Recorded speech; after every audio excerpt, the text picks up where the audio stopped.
Om Swastiastu. Perkenalkan, kami dari kelompok 5. Di sini kami ingin mempresentasikan materi tentang rasio solvabilitas. Sebelum kami memulai presentasi ini, izinkan saya untuk memperkenalkan diri dan memperkenalkan anggota kelompok saya terlebih dahulu. Yang pertama, Nikomang Ayu Paramita Kumala dengan NIM 1817051056 sebagai penyaji keempat. Yang kedua, Siti Masita dengan NIM 1817051058 sebagai penyaji kedua. Yang ketiga, Dinda Sila Hafiza dengan NIM 1817051117 sebagai penyaji kelima. Yang keempat, Nimadiri Tayanti dengan NIM 1817051121 sebagai penyaji ketiga. Dan yang terakhir ada saya, Wahyuni Romadani dengan NIM 1817051294 sebagai penyaji pertama.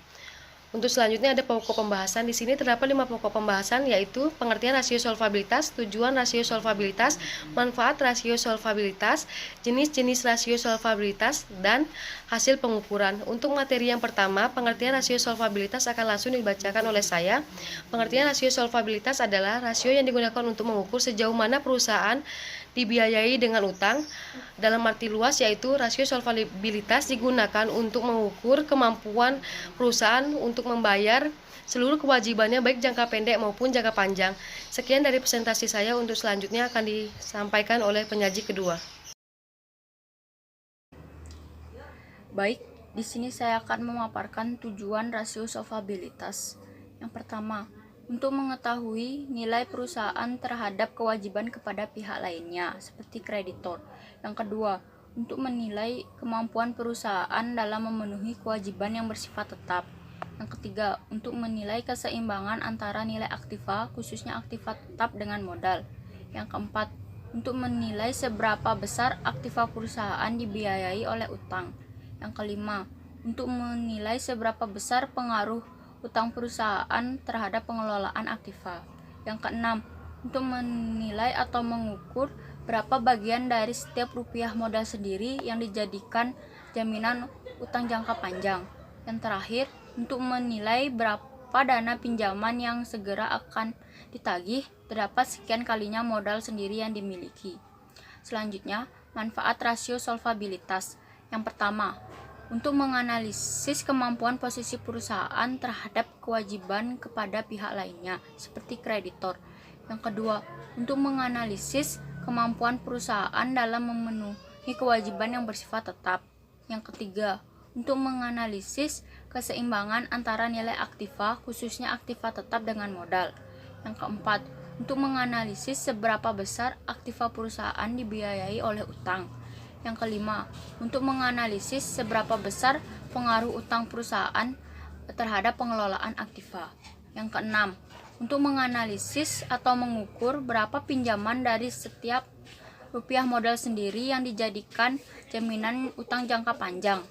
Yang terakhir, untuk menganalisis berapa dana pinjaman yang segera akan ditagih terdapat sekian kalinya modal sendiri yang dimiliki.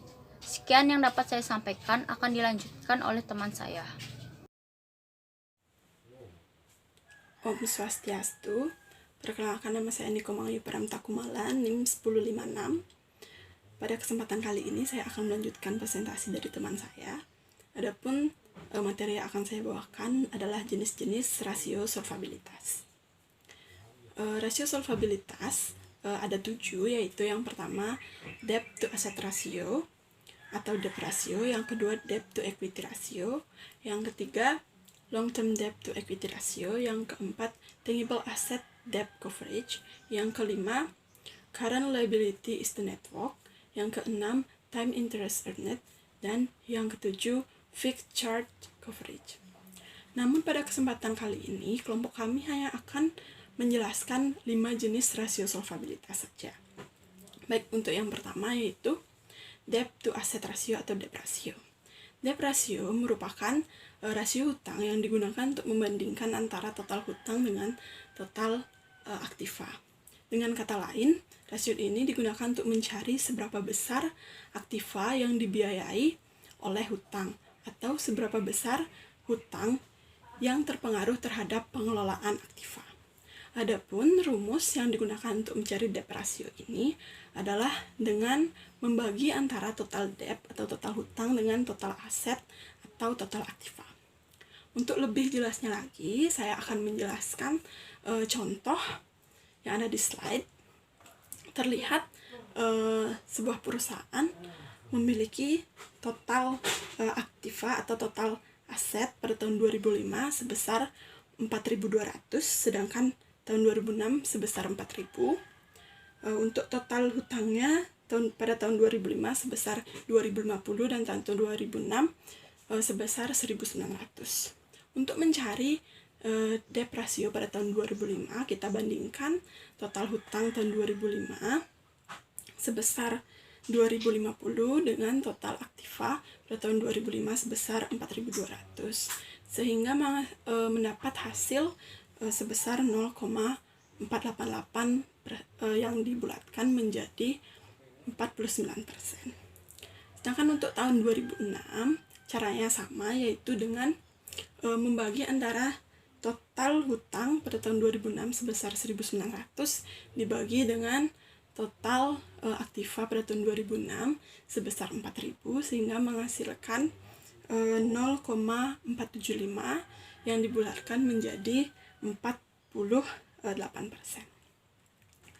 Baik, untuk jenis rasio solvabilitas yang kedua yaitu debt to equity ratio.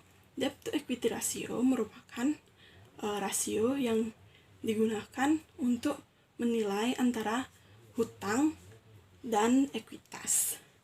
Rasio ini dicari dengan cara membandingkan antara seluruh hutang termasuk hutang lancar dengan ekuitas. Adapun rumus untuk mencari debt to equity ratio ini adalah dengan membagi antara total hutang dengan ekuitas.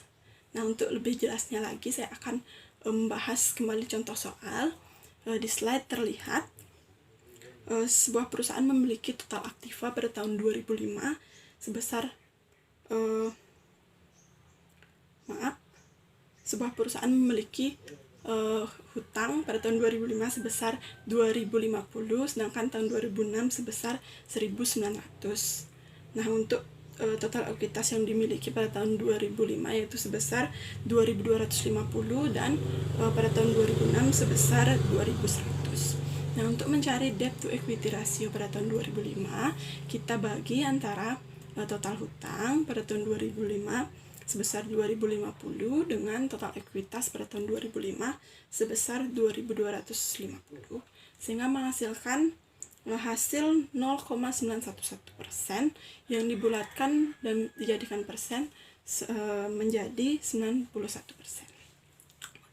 Untuk tahun 2006 caranya sama, yaitu membagi antara total hutang pada tahun 2006 dengan total ekuitas tahun 2006 sebesar 1.900 dibagi 2.100 yang menghasilkan 0,904%, sedangkan dibulatkan menjadi 90%. Baik, untuk saya lanjutkan ke jenis rasio solvabilitas yang ketiga, yaitu long term debt to equity ratio atau yang disingkat menjadi LTDTIR.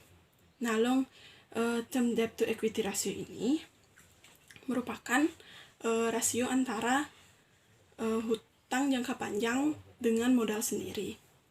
Tujuannya adalah untuk mengetahui berapa bagian dari rupiah modal sendiri yang dijadikan jaminan hutang jangka panjang. Adapun rumus untuk mencari long term debt to equity ratio adalah long term debt atau hutang jangka panjang dibagi dengan ekuitas atau modal sendiri. Untuk jelasnya lagi, saya akan menjelaskan contoh soal yang terdapat di slide. Di sana terlihat total hutang jangka panjang pada tahun 2005 yang dimiliki perusahaan sebesar 1.300 dan tahun 2006 sebesar 1.150. Untuk total ekuitasnya 2005 2.250 dan 2006 2.100. Baik, untuk mencari long term debt to equity ratio pada tahun 2005, maka dibandingkan atau dibagi total hutang jangka panjang 1.300 dibagi dengan total ekuitas 2.250 sehingga mendapatkan hasil 0,577 yang dibulatkan menjadi 58%. Sedangkan untuk tahun 2006 total hutang jangka panjangnya sebesar 1.150 dibagi dengan 2.100 dan mendapatkan hasil sebesar 0,547% yang dibulatkan menjadi 55%. Baik, sekian presentasi yang dapat saya sampaikan. Untuk presentasi atau jenis-jenis rasio solvabilitas selanjutnya akan dijelaskan oleh rekan saya selanjutnya. Terima kasih. Terima kasih atas kesempatan yang telah diberikan kepada saya. Perkenalkan, nama saya Nima Diritayanti dengan NIM belakang 1121. Di sini saya akan melanjutkan presentasi dari teman saya mengenai jenis-jenis rasio solvabilitas. Nah, untuk jenis yang selanjutnya yaitu ada times interest earn. Times interest earn merupakan suatu rasio yang digunakan untuk mencari jumlah kali perolehan bunga, atau dapat juga diartikan sebagai kemampuan perusahaan untuk membayar biaya bunganya. Nah, secara umum, semakin tinggi rasio times interest earn ini, maka semakin besar pula kemungkinan perusahaan dapat membayar biaya bunganya, dan juga dapat dijadikan sebagai ukuran bagi perusahaan untuk mendapatkan pinjaman tambahan dari kreditor. Nah, untuk mengukur times interest earn ini dapat menggunakan dua rumus, yaitu yang pertama menggunakan rumus EBIT atau Earning Before Interest and Tax per biaya bunga atau interest, dan yang kedua menggunakan EBT ditambah biaya bunga per biaya bunga. Nah, saya contohkan misalnya pada suatu perusahaan diketahui memiliki earning before interest and tax pada tahun 2005 yaitu sebesar 1.800 dan memiliki biaya bunga sebesar 180. Nah, untuk mencari times interest earn rasionya, kita dapat menggunakan rumus yang pertama, yaitu dengan cara membandingkan EBIT dengan biaya bunga. Nah, sehingga pada tahun 2005, perusahaan dapat mencari times interest rasionya dengan cara membagi 1.800 per 180 dan diperoleh hasil 10 kali. Kemudian, untuk jenis rasio solvabilitas yang terakhir ada Fixed Charge Coverage atau yang disingkat dengan FCC. FCC atau lingkup biaya tetap merupakan suatu rasio yang menyerupai times interest earn. Hanya saja rasio ini dilakukan apabila perusahaan memiliki utang jangka panjang atau menyewa aktiva berdasarkan kontrak sewa atau lease kontrak. Nah, adapun rumus yang digunakan untuk mencari FCC ini adalah dengan cara membandingkan EBT atau Earning Before Tax ditambah biaya bunga ditambah kewajiban sewa atau lease per biaya bunga ditambah kewajiban sewa. Nah, misalkan saja pada tahun 2005 perusahaan mempunyai Earning Before Tax itu sebesar 1.650, kemudian biaya bunga sebesar 180 dan biaya sewa sebesar 40. Nah, untuk mencari FCC-nya kita dapat melakukan perhitungan yaitu dengan cara menjumlahkan EBT ditambah biaya bunga ditambah dengan biaya sewa, yaitu 1.650 ditambah 180 ditambah 40 per biaya bunga ditambah biaya sewa, yaitu sebesar 180 ditambah 40. Sehingga dari perhitungan tersebut didapatkan Fixed Charge Coverage atau FCC yaitu sebesar 8,5 kali. Sekian presentasi dari saya. Presentasi selanjutnya akan dilanjutkan oleh teman saya. Terima kasih. Baik, di sini saya akan menjelaskan materi yang selanjutnya, yaitu materi yang terakhir mengenai hasil pengukuran. Seperti yang telah dijelaskan sebelumnya mengenai jenis-jenis rasio dan contohnya, di sini saya akan menjelaskan mengenai hasil pengukuran dari rasio yang menunjukkan kondisi dan posisi dari perusahaan. Seperti yang terlihat pada tabel, yaitu ada beberapa jenis-jenis rasio. Yang pertama ialah debt to asset ratio, di mana pada tahun 2005 sebanyak 49% dan pada tahun 2006 sebanyak 48%. Di sini maksudnya adalah pada tahun 2005 sebanyak 49% dari aktiva perusahaan didanai oleh utang atau modal pinjaman. Dan pada tahun 2006 didanai oleh utang atau modal pinjaman sebanyak 48%. Dan jika dibandingkan dengan standar rata-rata industri sebanyak 35%, maka perusahaan dikatakan kurang baik karena perusahaan dibiayai dengan utang melebihi rata-rata industri. Kemudian untuk jenis rasio yang kedua yaitu debt to equity ratio, di mana pada tahun 2005 sebanyak 91% dan pada tahun 2006 sebanyak 90%. Di sini maksudnya ialah pada tahun 2005 perusahaan dibiayai oleh utang sebanyak 91% dan pada tahun 2006 perusahaan dibiayai oleh utang sebanyak 90%. Dan jika rasio rata-rata industri sebanyak 80%, maka perusahaan dikatakan masih dianggap kurang baik karena masih di bawah rata-rata industri. Demikian pula pada tahun 2005 dan 2006. Kemudian untuk jenis rasio yang selanjutnya ialah times interest earned, yaitu pada tahun 2005 sebanyak 10 kali dan pada tahun 2006 sebanyak 7,6 kali.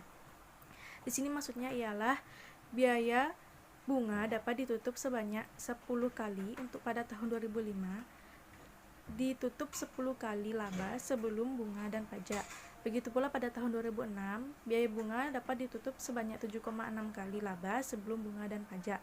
Dan apabila rata-rata industri untuk usaha yang sejenis itu 10 kali rasio untuk tahun 2005 itu dikatakan cukup baik. Tetapi untuk tahun 2005 masih dikatakan kurang baik karena masih di bawah rata-rata industri. Dan ini akan menyulitkan perusahaan untuk memperoleh pinjaman di kemudian hari. Kemudian untuk jenis rasio yang terakhir yaitu fixed charge coverage, yaitu pada tahun 2005 sebanyak 8,5 kali dan pada tahun 2006 sebanyak 12 kali. Dan jika rata-rata industri untuk fixed charge coverage itu 10 kali, maka pada tahun 2005 hanya 8,5 kali, dan ini dinilai kurang baik karena masih berada di bawah rata-rata industri, dan ini akan menyulitkan perusahaan untuk memperoleh pinjaman yang baru.